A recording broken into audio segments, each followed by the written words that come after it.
Numbers 20, 1-29. Water from rock. And the people of Israel, the whole congregation, came into the wilderness of Zin in the first month, and the people stayed in Kadesh. And Miriam died there and was buried there. Now there was no water for the congregation, and they assembled themselves together against Moses and against Aaron. And the people quarreled with Moses and said, "Would that we had perished when our brothers perished before the Lord!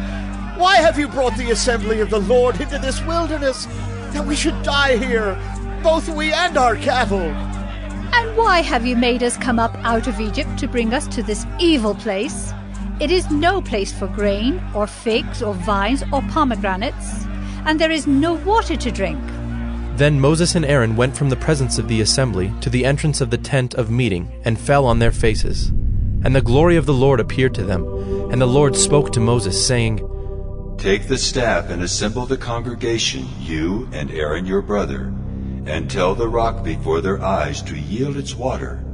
So you shall bring water out of the rock for them, and give drink to the congregation and their cattle." And Moses took the staff from before the Lord, as he commanded him. Then Moses and Aaron gathered the assembly together before the rock, and he said to them, "Hear now, you rebels! Shall we bring water for you out of this rock?" And Moses lifted up his hand and struck the rock with his staff twice, and water came out abundantly, and the congregation drank and their livestock.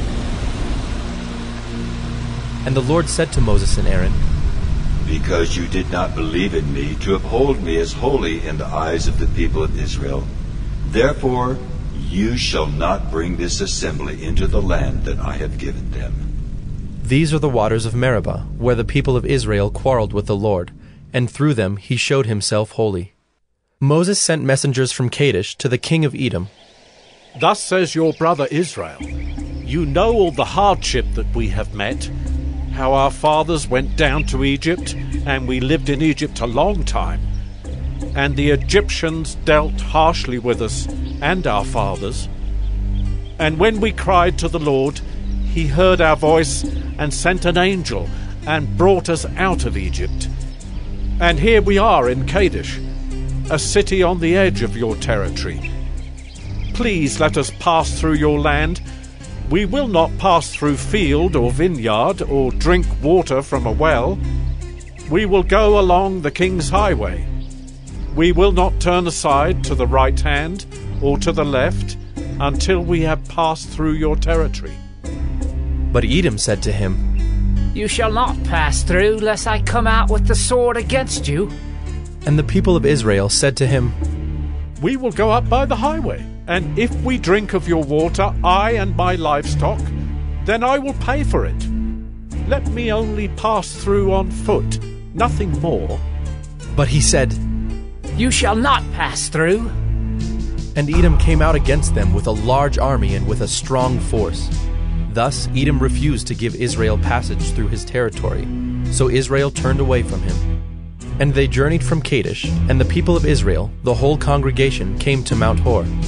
And the Lord said to Moses and Aaron at Mount Hor, on the border of the land of Edom, "Let Aaron be gathered to his people, for he shall not enter the land that I have given to the people of Israel, because you rebelled against my command at the waters of Meribah.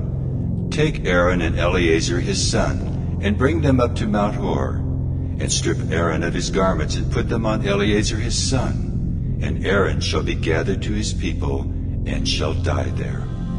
Moses did as the Lord commanded, and they went up Mount Hor in the sight of all the congregation.